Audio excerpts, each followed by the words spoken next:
ओम शांति। प्रजापिता ब्रह्मा कुमारी ईश्वरी विश्वविद्यालय में आज हमारे साथ एक ऐसा टॉपिक ज्ञान मंथन हम लेकर आए हैं। भारत भूमि एक देवभूमि है। इस भारत भूमि में खासकर इस भारत भूमि को माता शब्द से उच्चारण कहा गया है और इस भारत भूमि में माताओं का नाम से ही, बहनों के नाम से ही यहाँ गंगा बहती है। ऐसे दिव्य स्थान पर आज हमारे साथ ऐसे दिव्य कन्याएं जो इस प्लेटफार्म पर अपना ज्ञान चिंतन, मनन चिंतन और अपना विचार रखेंगी और भारत के कोने कोने से ये कन्याएं जो हैं वो मनन चिंतन करके सामने आई हैं। हम चलते हैं आसाम। आसाम से हमारी साथ बनी हुई हैं पद्मा बहन। पद्मा बहन, अगर आप हैं तो आप लाइन पे आ जाएं। पद्मा बहन जी, पद्मा बहन अपना ऑडियो खोल लें। जी हाँ, जी हाँ, ओम शांति भाई जी। ओके, ओम शांति, बोलिए। आवाज तो क्लियर है ना? हाँ, आवाज क्लियर है, बोलिए जी। ओके। ओम शांति। आज जो मुझे टॉपिक मिला है वो है विनम्रता। और पहले मैं अपना थोड़ा इंट्रोडक्शन दे देती हूँ। मैं पद्मा बहन हूँ, तिनसुकिया के आसाम से, और ज्ञान में मेरा 18 साल हुआ है। तो आज जो मुझे टॉपिक मिला है उसको मैं तीव्र पुरुषार्थ में कैसे हम यूज कर सकते हैं निर्माणता की गुण को, इस विषय पर मैं चर्चा करूंगी। तो जैसे ही मुझे ये टॉपिक मिला तो मेरे मस्तिष्क में सारे वो पुरानी यादें, यानी कि ब्रह्मा बाबा के जो लाइफ थे, उनके यज्ञ के, दादी दीदियों के, वो सब मेरे सामने आ रहे थे कि ब्रह्मा बाबा के पास कितना सब कुछ था, यश, धन, कीर्ति, सब कुछ था, लेकिन फिर भी वो कितने विनम्र थे। चाहे उनका स्टूडेंट लाइफ देखो, चाहे उनका बिजनेस वाला लाइफ देखो, या बाबा के आने के बाद भी न जाने कितनी परिस्थितियों का उनको सामना करने पड़ा, लेकिन फिर भी वो विनम्रता से सभी परिस्थितियों को सहज ही पार करते चले गए।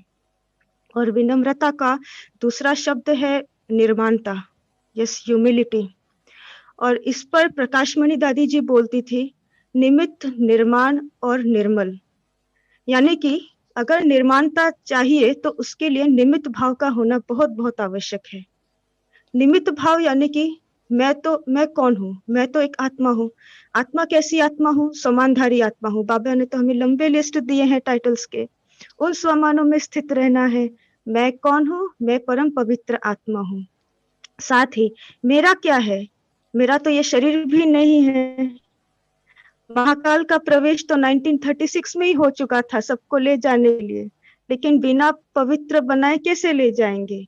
तो ये जो 100 इयर्स का जो पीरियड है, ये ग्रेस पीरियड है, जहाँ पे हम पुरुषार्थ करके पावन बन के बिना सजा खाए हम बाबा के साथ जा सकते हैं।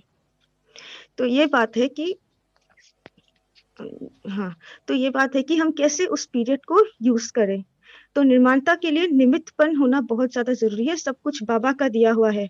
जब भी हम बाबा का हम इंस्ट्रूमेंट बनकर काम करते हैं, जैसे कि मैं कुछ नहीं कर रही हूँ लेकिन बाबा करा रहे हैं, इस भाव से क्या होता है, सेवा में सहज ही सफलता मिल जाती है।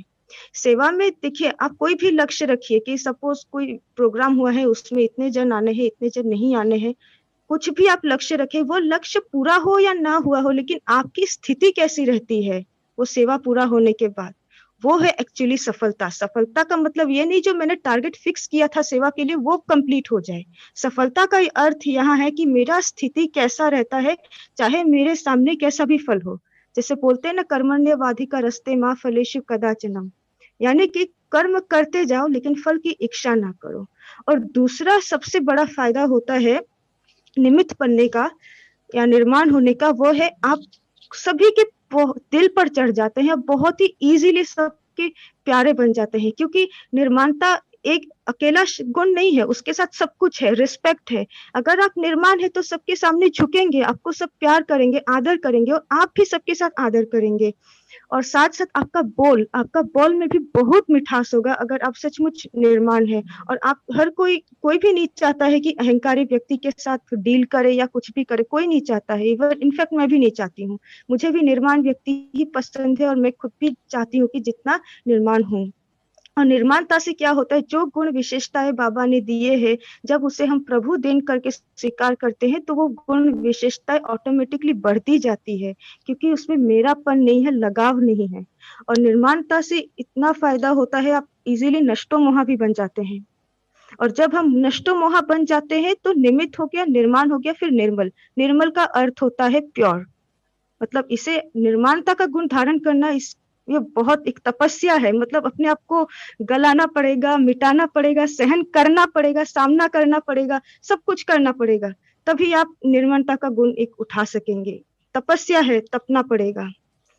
अभी ये बात आती है कि हम निर्मलता का गुण शुरू से कैसे धारण करें। शुरू से आपको धारण करने के लिए छोटे छोटे 2-3 संस्कार अपना डेली रूटीन का बना लीजिए। पहला संस्कार है एटीट्यूड ऑफ ग्रेटिट्यूड, यानी कि हर बात का बाबा को धन्यवाद कीजिए। थैंक यू बाबा, आज मैं सुबह उठी, सुबह उठते ही बाबा गुड मॉर्निंग, थैंक यू बाबा। बाबा आज का दिन कितना अच्छा है, आज के दिन में आपको याद कर पा रही हूँ, है ना। कोई भी कर्म करे, चाहे सफल हो विफल हो कैसे भी हो, लेकिन बाबा को धन्यवाद देते जाए। भोजन करने बैठे प्रकृति को धन्यवाद दीजिए कि प्रकृति इतना कुछ, देखिए कहाँ कहाँ लोग भूखे मर रहे हैं। अफ्रीका में टन के टन भारत से अनाज भेजे जा रहे हैं। ऐसी परिस्थिति में भी हम कितने खुश, मतलब बाबा ने हमको कितना अच्छे से रखा है ना। तो ये बातों को सिमरन करना है, प्राप्तियों को याद करना है, तो कभी भी मन में असंतुष्टता नहीं होगी। बाबा ने पिछले 3-4 अव्यक्त वाणी में भी संतुष्टता के ऊपर में जोर दिया है, लेकिन पता है संतुष्टता का बेसिक ही है निर्माणता। अब जब आप निर्माण होंगे, सब कुछ बाबा का दिया हुआ समझेंगे, तभी आप संतुष्ट रह पाएंगे। वरना तो फिर आप संतुष्टता तो, लोगों के पास सब बहुत कुछ है, धन दौलत सब कुछ है, लेकिन फिर भी वो लोग संतोष नहीं रह पाते हैं, क्योंकि उन लोग के अंदर प्रभु देन जो है, प्रभु देन की जो स्मृति है वो नहीं रहती है। दूसरा प्रयोग आप ये कर सकते हैं कि अपने घर को ही यज्ञ समझे, है ना। जैसे कि बाबा को अपना घर का मालिक बनाए। घर का मालिक भले कोई भी है, ज्ञान में है नहीं है, इट्स योर प्रॉब्लम, बट लेकिन फिर भी घर को बाबा का घर बनाए, यानी कि बाबा मेरा मालिक है। कुछ भी अगर डिसीजन लेने में प्रॉब्लम होती है, या किसी भी कहीं भी कोई भी समस्या आती है, बाबा के सामने बैठ जाइए और पूछिए, बाबा के सामने अपना प्रॉब्लम रखिए और पूछिए, बाबा मेरे लिए क्या सही है, आप बताइए। आपको थोड़े दिन बाद आपको ऑटोमेटिकली टच होगा, ये मेरा अनुभव है। और आपको मुरली में भी आपको जवाब मिलेगा कि बाबा इस परिस्थिति में ऐसा आता है, तो इसके लिए आपको क्या करना चाहिए। और जो भी कर्म करे, पहले बाप दादा का आह्वान करे, बाबा आइए मेरे साथ, मेरे को ये काम करना है, मुझे मदद कीजिए है। तो इससे क्या होता है, आपका हर पल बाबा के साथ मतलब कनेक्टिविटी बनी रहेगी, जिससे आपको कहीं पे भी अहंकार आने का मार्जिन नहीं रहेगा। थैंक यू, बहुत तो बहुत ये बात धन्यवाद है मेरा। जी। Thank you, Om Shanti, for giving me this chance, auspicious chance. आपका Thank you once next again. आपका टॉपिक नेक्स्ट है क्षमता, नेक्स्ट वीक क्षमता, ठीक है ना। Okay, okay. बहुत बहुत धन्यवाद।